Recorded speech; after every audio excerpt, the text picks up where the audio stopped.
Hey, what's up, everyone? It's Dave Kim for Grand Rapids Rock Alternative 97.9 GRD. I am on the tour bus of Rise Against, who tonight will rock it out in the Orbit Room. The last time they were here, 4 years ago, November of 08. I remember this clearly because it was you guys thrice, Alkaline Trio. I can't remember the fourth band, but I got Tim for Rise Against. Anthem. Was it Gaslight? Mm-hmm. Yeah, that is insane. They opened the show, and they opened that whole tour. So that was right as they were just about to blow up. I mean, they were blowing up on that tour pretty much, but we were happy to have them on the road with us. Now, you guys have come a long way since. I think you performed in like 99. Yeah, right around then. And you released your latest album, Endgame, which came out, I believe, March of 2011. You've said in the past that you haven't made the greatest Rise Against album yet, which I kind of beg to differ because I really like Endgame. Like Architect's my favorite song. Cool, That's like the perfect opening track. Why do you feel you haven't made the perfect record, and how do you know when you will? You're right. It'll be a hard thing to know when we do, but there's something about when we finish records. A lot of times, there's something about just feeling like you have more fuel left. You know what I mean? Feeling like you could keep going. You know, I don't feel completely tapped. You know what I mean? Completely dry whenever we finish a record. I always feel like we grew a little bit with each record. You know what I mean? Like, which I guess is the goal in doing anything. You know, you hope you grow, you hope you learn something. And I feel like every time we do a new record, we kind of unlock different potentials in the band. You know what I mean? And then of course the four of us just grow together as musicians, and we work better together with every record. And you end a record on a different level than you started that record, and whether it's your first or your sixth record. Do you ever feel like that you should continue where you left off from a previous album, or just start from scratch every time? I've never referenced another record. You know what I mean? I've never referenced anything. We've always just sort of there's really no formula to it, I guess. It's like it's as simple as we decide, hey, do you want to meet in this practice room at 2:00 on this day, and we'll start seeing what we got? Yes, let's do that. That's the extent of the conversation we have about doing a record. You know, there is no conversation. We just get in, we tune our instruments, we turn it all on, we get loud, and we just play. You know, but there's never been a strategy. It's never been mapped out like a football game. Like, okay, here are our plays. Here's what we're gonna do, and here's the demographic we're gonna hit. You know, we've never done that. You know, and we've always just I don't think it would feel as organic if you did do that. I guess that's because we haven't really run out of ideas yet. You know what I mean? We just sit down and we just write. It just comes out, and what it is what it is. Were you ever afraid of a Rise Against album sounding too polished? Because I mean, obviously you've evolved as a band with all these albums, right? But I mean, there could be times where maybe we could rough it up here or there. I guess I've always looked at us as really unpolished, unrefined, and I'm always amazed that a producer can polish us up at all. You know what I mean? I feel like we're just playing loud, crazy music, and I'm always impressed when a producer can kind of wrangle that into something listenable. You know, we've always just been that band that's kind of just screaming into a microphone and playing really loud. But we managed to, you know, craft together some songs. But I guess I've never really factored that into, you know, we've been using the same producer for a while, and it's Bill Stevenson, who played in Black Flag and The Descendants. And so I trust his ear, you know what I mean, in terms of like the way it's going to sound. Like, we write our songs, and then the producer is kind of, you know, the guy you choose to do your record. I think as long as you can communicate with that producer, you have an idea of what you want the record to sound like, you know. Right. Were you nervous working with him? Because those are two bands that highly influenced you guys. Oh, yeah. Right? I mean, we first worked with him in 2003 on our second record, Revolutions Per Minute. And we were all very nervous to meet him. I had never met him, and I was a huge fan of the band. I was a huge fan of a lot of the bands that he was producing, you know what I mean? And not only are you going to, you know, then meet your one of your favorite, you know, musicians out there, but you're also going to allow him to put you under the microscope. You know what I mean? It's not just like a passing, like, hey, good to meet you, I'm a big fan. It's like, no, now I'm going to put headphones on and listen intimately to how well you can or can't sing. You know what I mean? You know what I mean? I'm going to monitor your guitar playing, and I'm going to make sure it's good. And if you screw up, I'm going to tell you screwed up. Because it's his job to make it good. It's his job to, like, notice the errors that we might not just notice, you know?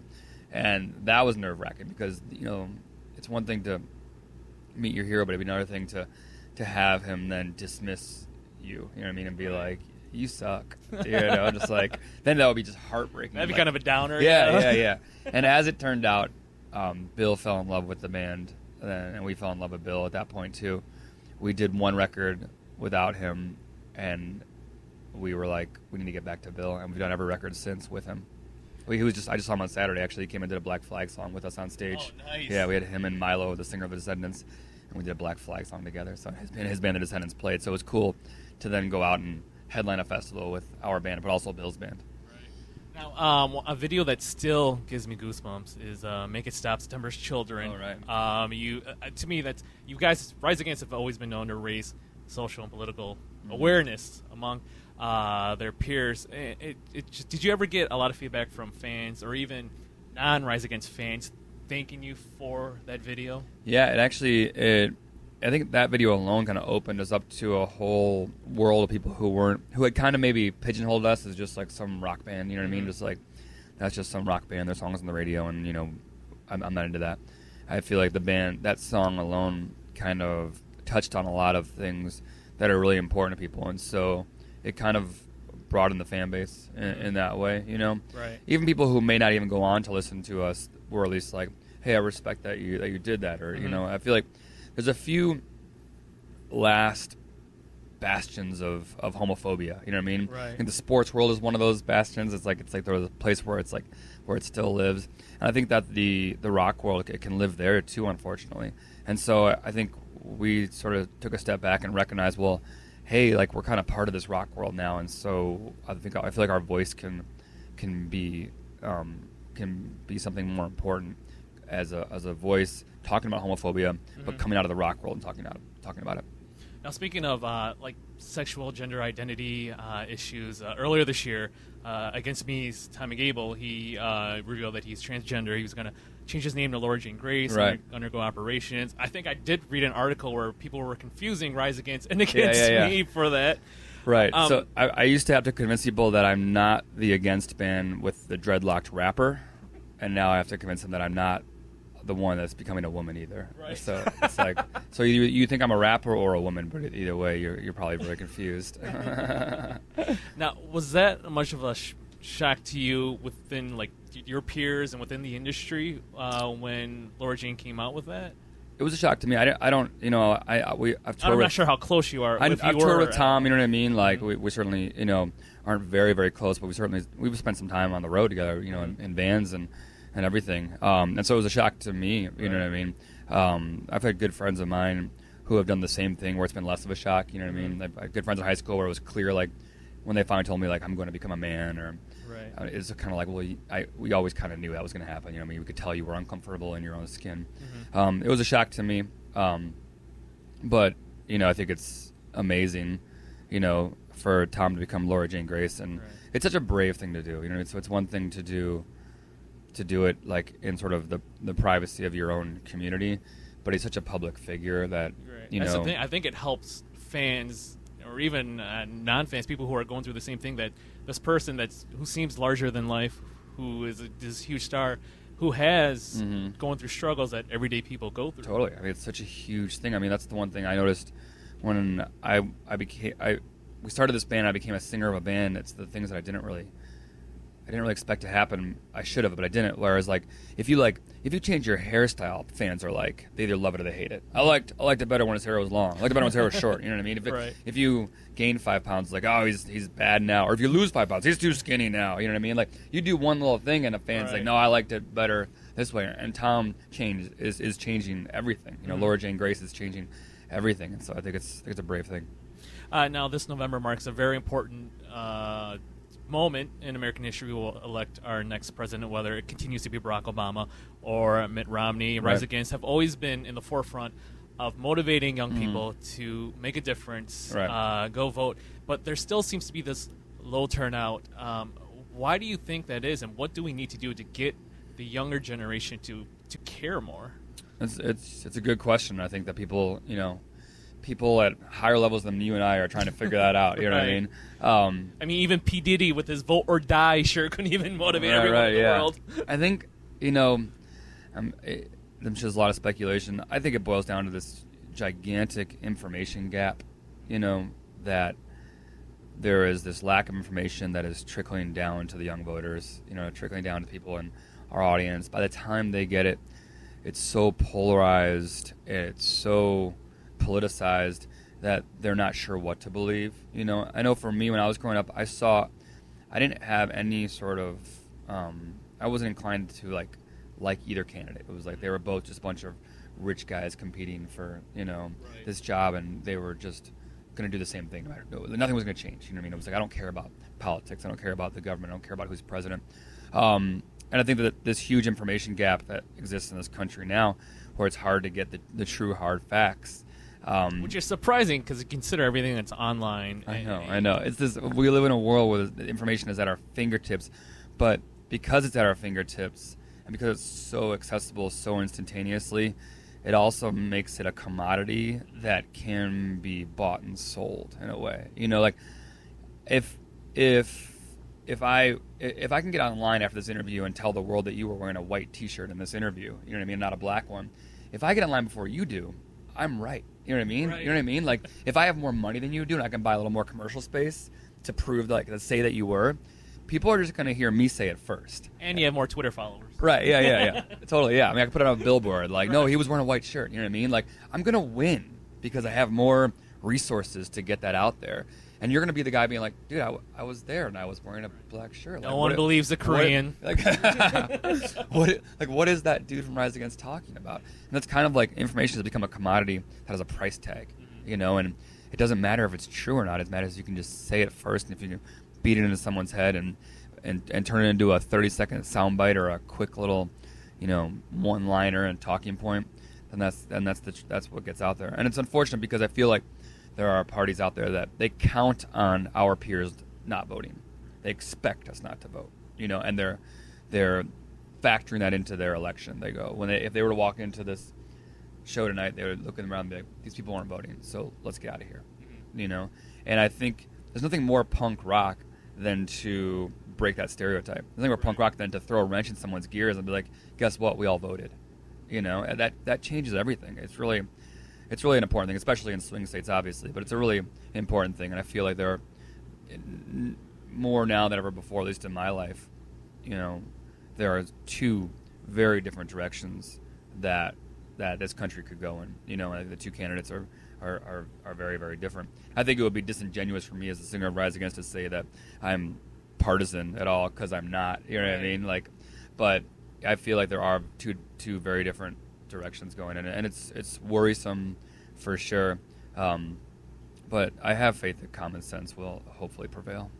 I mean, it does seem like things are getting better. I mean, all the Occupy movements. I mean, even Tom Morello spearheaded the South by Southwest Occupy movement, where there were he's on Wall Street right now as we speak, actually. Yeah. And I'm kind of related to that. When Mitt Romney's running mate, his name escapes me right now, but Paul Ryan. Yeah, Paul Ryan. Yeah. He said one of the bands he listens to is Rage Against the right. Machine, and Tom Morello was not too pleased about that. Have there been any, whether it's politicians or kind of people that your ideology doesn't fit theirs, have used your music? Oh, no one's used our music. I can't see us at a political campaign. We're just too loud and fast. They need something a little more feel good and catchy. They could use Swing Life Away. Yeah, they could probably. Yeah, I guess they could use Swing, and then we'd take issue with that. Right.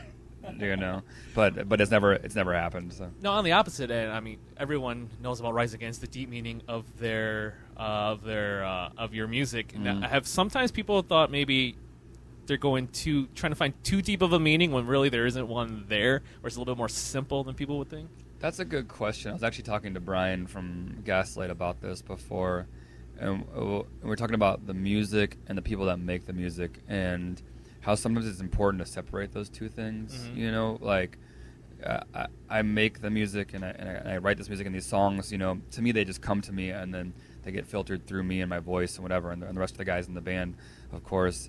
But sometimes the meaning, what it means to you, is almost more important than what it means to me. Mm-hmm. If it means something to you, if you found something that helps you, if you have found something that you can grab onto in the song, then take that and don't factor me into the equation. Right. Because we're gonna we're not going to meet most of our favorite bands. You know what I mean? We're not going to hang out with them.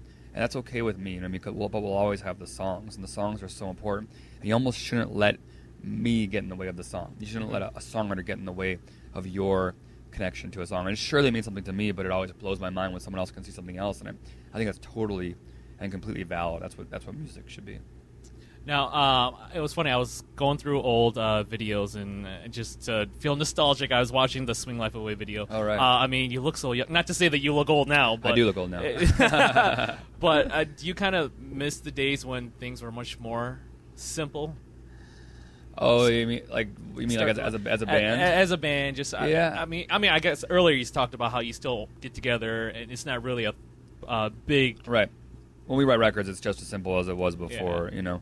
There's less cockroaches in our practice space nowadays than there was before. But, yeah, there is something that's really – sometimes it can be so hard when, you know, before when we were it was just four of us and we were in a van, we could turn on a dime. We could do anything. If you wanted to play your living room, let's go do it, you know.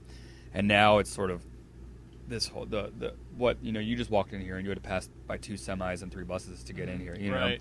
And it's such a huge – machine in a way, you know what I mean? That's less flexible, you know, than it is, and that can be frustrating because sometimes you just want to do something spontaneously, and it's hard to do all that, you know. But yeah, there's something very nostalgic about the way we used to tour and do, and those days were really important to us, you know. Something as simple as like when we used to tour in a van, we drove, you know, 6 to 8 hours every day, and you actually saw the country, you saw the roads, you saw the landscape changing, you saw the signs changing, you stopped for gas and you heard the dialect change and you met people, and that's something I really miss actually, because even we were probably in a van for like 5 or 6 years before we ended up in the bus, and even in those 5 or 6 years, you know, like I remember just watching things change, you know what I mean, and that was amazing. Like I actually drove up here today from Chicago in my car, and I got to see like some of the trees are starting to change, you know what I mean, like it's actually starting to happen. It's such a beautiful thing. The van, we're ships in a night. You know what I mean? Like, we get on, we fall asleep, we wake up in the next parking lot, and you miss it. So, there was something very romantic about just being 4 guys against the world, just enough money for gas to get to the next town, hoping to God someone will let us crash on their floor, you know, and that maybe there's some spaghetti there, you know what I mean? And, like, that was a lot of fun. It was, but you find different ways to have fun, for sure. And, like, you know, our crew has become our family. You know, it's not like these guys are out of a phone book and we just hired them. You know, these guys are people who've been with us for a long time, and so we try to bring whatever we can into even at the level we're at now. Now it's been about 2 or 3 years between albums. Peel to Reason came out in 2008. Endgame came out last year. Are you working on a follow-up right now? Not right now, I'll be honest with you. The last thing we did was the Bob Dylan cover for Amnesty International, the Ballad of Hollis Brown. But we are not working anything now, and it's kind of I mean, I'll be honest, it's half laziness, and then half of it's kind of by design. Like, I don't, like, if we do another record, it won't come out for, you know, another year or so or longer, and I feel like canned ideas can sometimes not have as much impact as the spontaneous ones that should happen right before you do a record. You know what I mean? And I mean that lyrically and musically. I feel like I don't want to write a record here now in September of 2012, you know, like pre-election even, you know, and be singing about things that by the time the record comes out are no longer really relevant, you know? Right. I feel like when we sit down to do a record, I like to look out, reflect on where we fit into culture and music, and see where we can add something to the conversation. Because maybe there's another band doing a great job at already talking about something that like we want to talk about. And it's like, well, why regurgitate that? Right. You know, they're doing a great job. Let's find what people aren't talking about. Let's find the issues that could still be sung about. Where are we needed? You know what I mean? Like, where's the fire? Let's put water there. Right. You know, but we won't really know. Rise against Assemble. Right here. Exactly. Yeah. Totally. Yeah. But we won't know that until, you know, it's about to happen. And I think that our records have been kind of spontaneous in that sense. Last question. Sure. Generations now, later, when we're all dead and gone, what is the lasting legacy you want future generations to remember by when they look up your Wikipedia page? Because that's how it's going to happen. Yeah, right. Well, I guess you're right. Jeez, that's a good question. I'd like to think that we were part of the solution. and not part of the problem. I'd like to think that we were an agent of change and awareness, a catalyst for people to figure out where they can be part of the solution. You know, that's you know, we don't have any delusions of grandeur to think that we're such a gigantic band that we're just changing the world with every step we take. You know what I mean? And tomorrow, Grand Rapids will be different because we played here tonight. You know, but I feel like what we can do is what many bands did for us, is sort of plant that seed and sort of get people thinking, get the gears turning, and what you do with that is then up to you. But I would love to be part of the music that planted that seed, or the film that planted that seed, or the book, you know what I mean, or the radio station, or whatever it is, something that sort of helped form who you are and who you become. Because there were a lot of people like that in my life, and that I owe a lot to, you know, and bands way smaller than we were, you know, or are. So I'm already talking past tense because you got me thinking. I'm like, so. Tim, thank you so much. Yeah, I've been pleasure. a huge fan of Rise Against ever since I bought Punko's acoustic, 9 years ago? It's crazy. Wow. You know what's crazy about that? So that Swing Life Away was on that And record. I do have the Rock Against Bush compilation, too. Oh, and so Give It All was on that. That's kind of, I'm going to bend your ear for a second because I think it's really funny. So when we first signed to a major label, we did our record Siren Song on the Counterculture. We made the decision to release 2 songs that had been previously released, them being Swing Life Away on Punko's Acoustic, which had already been out for a year or two. Which you re-recorded. You added. I added a little solo thing to it. Yeah. That was it was Garth Richardson's idea. He was our producer at the time. He's like, it's just so short. You know, it's like not really a song. It's like a interlude. Yeah. It's like a soundbite. It needs more. You know. So I was like, all right. And so we put a little solo thing in there. And then Give It All came on Rock Against Bush, which we also re-recorded. But it was so incredible to me to watch what a really good label could do with songs that were already out in the ether. You know what I mean? Those were our 2 singles off that record. Those songs, for all intents and purposes, were the world's introduction to Rise Against, was Give It All and Swing Life Away. And to us, they were like old songs that we already tried. Right. We already put them out there, like, listen to them, yeah, please. Okay, all right, whatever. You know what I mean? They had some fans, like you found it, and like people found it. We had a cool niche audience, but it was rad that those songs, given a second life, all of a sudden turned into these big songs that people know us by. Well, you've done well for yourselves. Rise Against is going to stay on the road for a little bit more with Hot Water Music and Gaslight Anthem. It's Dave Kim and Tim for Rise Against for Grand Rapids Rock Alternative 97.9 GRD.